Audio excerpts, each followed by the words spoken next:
Kami adalah saksi dari segala sesuatu yang dibuat oleh Yesus di tanah Yudea maupun di Yerusalem. Umat sekalian yang saya kasihi dalam Tuhan kita Yesus Kristus. Salam. Selamat Paskah. Haleluya. Kita merayakan Paskah, merayakan iman kita bahwa Tuhan yang Anda imani, yang saya yakini sebagai Tuhan kita dalam hidup ini adalah Tuhan yang hidup, Tuhan yang mengalahkan kuasa kegelapan, mengalahkan kematian. Hanya dengan Dia yang mengalahkan kejahatan, yang mengalahkan kematian, itulah saya mau ikut dan saya mau juga mengalami bersama Dia. Itulah yang ditegaskan oleh Santo Paulus dalam suratnya kepada jemaat di Kolose. Saudara-saudari, kamu telah dibangkitkan bersama Kristus. Saat kita dibaptis, saat itulah kita menegaskan, Tuhan, saya mau hidup mengikuti Engkau. Dan nasib kita itu bersama atau seperti juga dialami oleh Kristus, bahwa kita memperoleh kehidupan kekal. Saudara dan saudari, mungkin bagus kita bertanya, apa efek merayakan Paskah ini bagi saya, bagi Anda sekalian? Apakah ada pengaruhnya untuk saya? Saya tetap ya seperti ini, teman-teman saya juga ya seperti ini. Paling-paling mungkin bedanya ya mungkin masa Paskah ini saya pakai baju yang bagus sedikit. Tidak seperti biasa mungkin saya ke gereja pakai baju olahraga saja.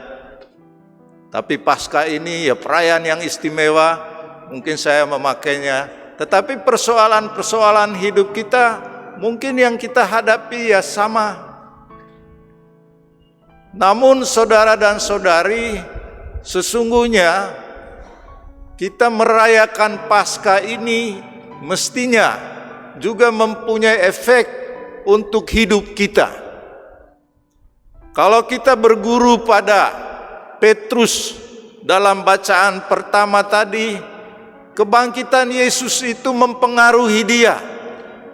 Dia tetaplah Petrus, tetaplah murid Yesus, tetapi dia berubah dari manusia sebelum Paskah, sebelum dia tahu Yesus itu bangkit. Dia tidak berani memberi kesaksian tentang Yesus. Bahkan tatkala Yesus disalibkan, mereka semua lari ketakutan, bersembunyi di rumah. Dan sekarang tatkala mereka mengalami bahwa Tuhan Yesus itu ternyata bangkit, dia hidup, maka sekarang Petrus kemudian berkata, kami inilah saksi Yesus itu. Dia memang melakukan kebaikan-kebaikan di Galilea, di Yerusalem. Dan dia telah dibunuh, disalibkan.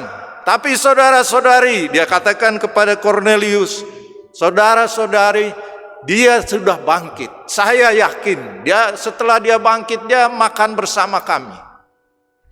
Petrus menjadi orang yang baru, orang yang semakin yakin dengan Yesus itu, dan dia berani menyampaikan tentang Yesus. Bahkan kalau kita baca secara detail, dia menyampaikan apa yang dialami, apa yang dilakukan oleh Yesus tatkala dia masih hidup, dan kemudian tatkala dia mengalami peristiwa penderitaan salib, dan sekarang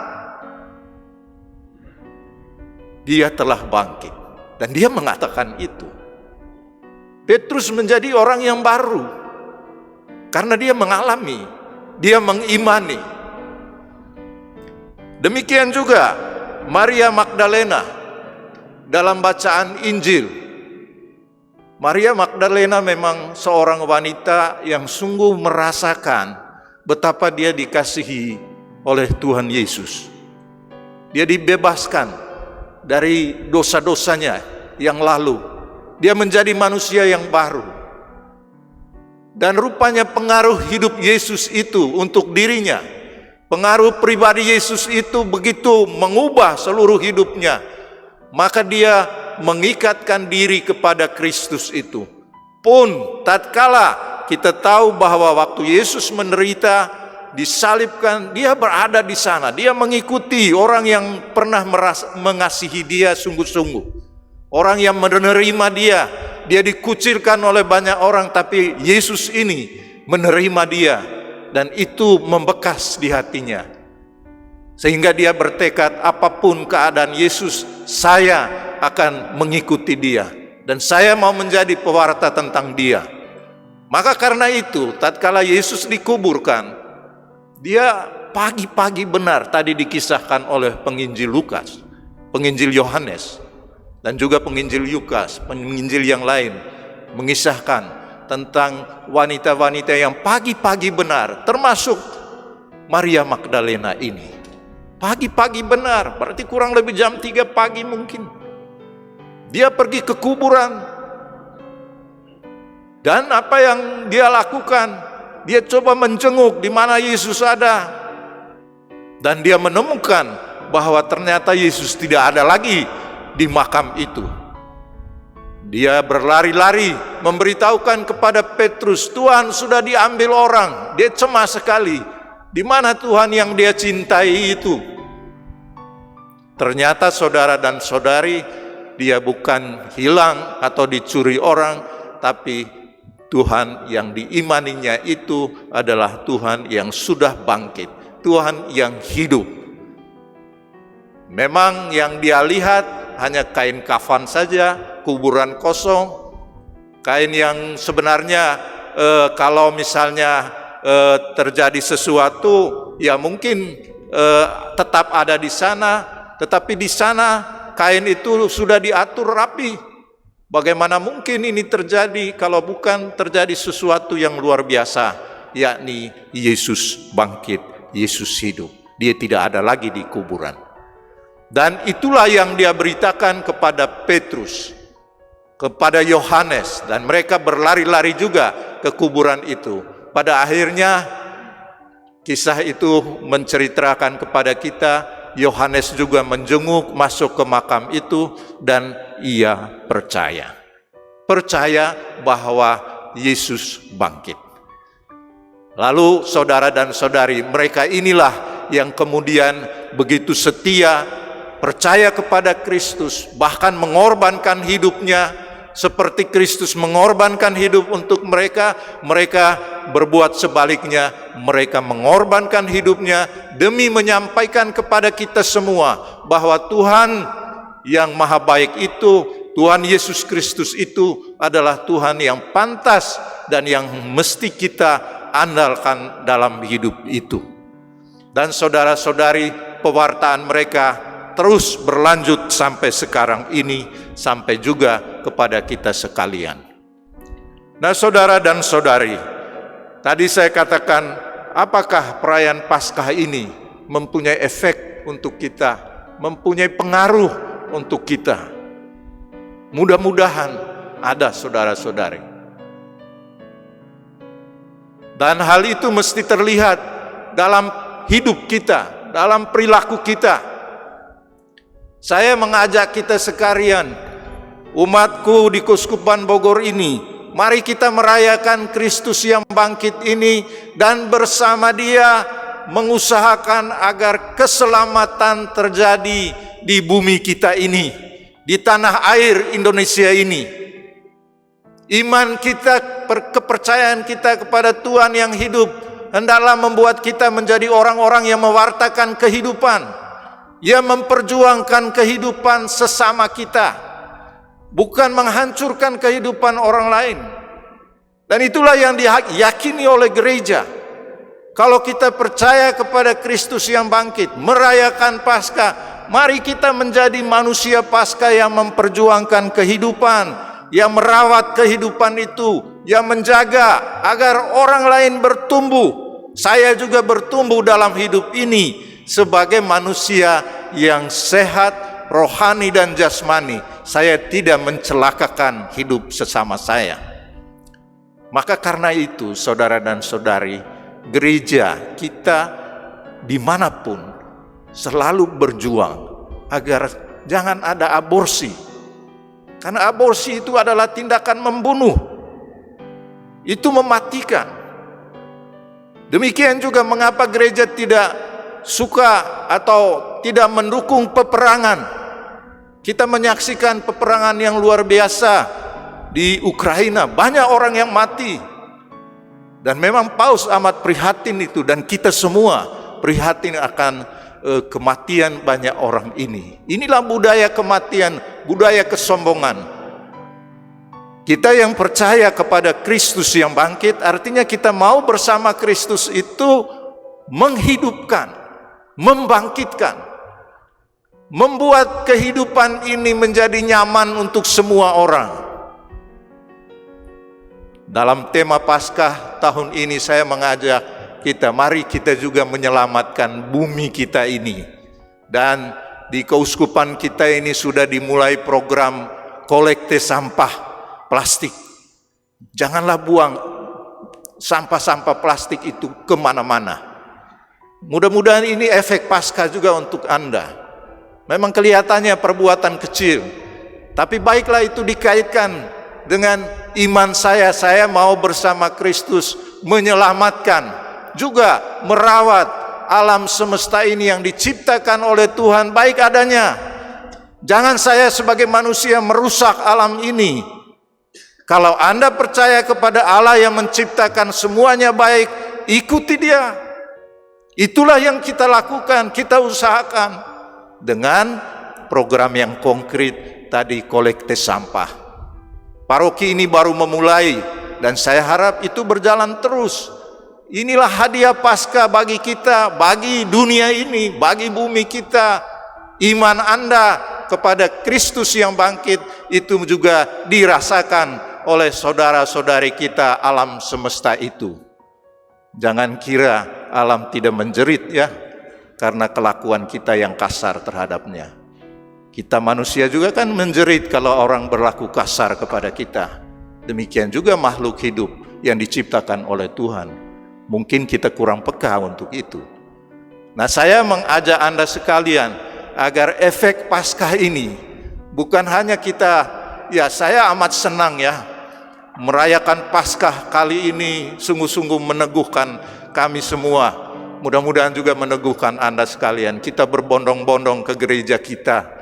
Dan saya rasa perjalanan dari rumah saja dengan satu intensi saya merayakan Paskah, ini sudah suatu kesaksian yang luar biasa. Daripada Anda tidur saja di rumah, nonton TV, live streaming, itu tidak punya efek apa-apa untuk orang lain. Tetapi tatkala Anda datang, berjumpa dengan teman-temanmu yang seiman, waduh, rasanya, oh ya, ternyata saya beriman tidak sendirian.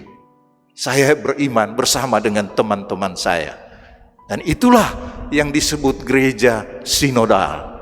Gereja yang berjalan bersama, percaya kepada Kristus itu. Hal yang kedua, saudara dan saudari, mudah-mudahan efek Paskah ini juga membuat kita menjadi manusia yang mencintai kedamaian, yang mencintai kesejahteraan hidup bersama kita. Seperti Maria Magdalena, seperti Petrus yang kemudian digerakkan oleh Paskah mengajak Kornelius untuk percaya. Artinya membuat Kornelius merasakan kesejahteraan hidup. Demikian juga kita manusia Katolik Indonesia ini. Mari kita membangun Indonesia ini bersama dengan umat lainnya agar Indonesia menjadi semakin toleran, semakin menghargai satu sama lain, biarlah kita berbeda, tidak apa-apa, tapi saya menghargai perbedaan itu. Dengan menghormati, silahkan kalian merayakan ibadah puasa pada masa bulan Ramadan ini, ya kami merayakan Paskah di bulan ini juga. Dan mari kita hidup bersama sebagai manusia Indonesia yang mau membangun Indonesia ini menjadi tempat rumah kita bersama. Kalau Santo Paulus tadi dalam bacaan kedua mengatakan, mari kita berpikir tentang perkara yang di atas, jangan hanya perkara di bumi ini saja. Maksud Santo Paulus bukannya kita lupa memikirkan hal di dunia ini, tetapi yang kita lakukan di dunia ini adalah seperti yang ada di surga sana. Artinya kalau di surga sana ada cinta kasih, ada penghormatan satu sama lain, ada persaudaraan yang kuat bersama Allah. Mari kita ciptakan di dunia ini. Itulah bagian dari hidup kekal, hidup abadi yang sekarang kita cicipi bersama di dunia ini. Dan inilah juga menjadi tugas kita setelah kita merayakan Paskah ini. Percaya kepada Tuhan Yesus yang bangkit, yang mau menghidupkan kita semua. Nah, saudara dan saudari, mari kita meneruskan karya Tuhan dalam hal ini. Dan saya teringat akan satu cerita tentang seorang Bapak Uskup yang memberikan hadiah Paskah kepada pastor paroki di satu gereja katedral. Ya bolehlah kita kita sebut saja Pastor Haruno dapat hadiah Paskah dari Bapak Uskup Paskalis gitu.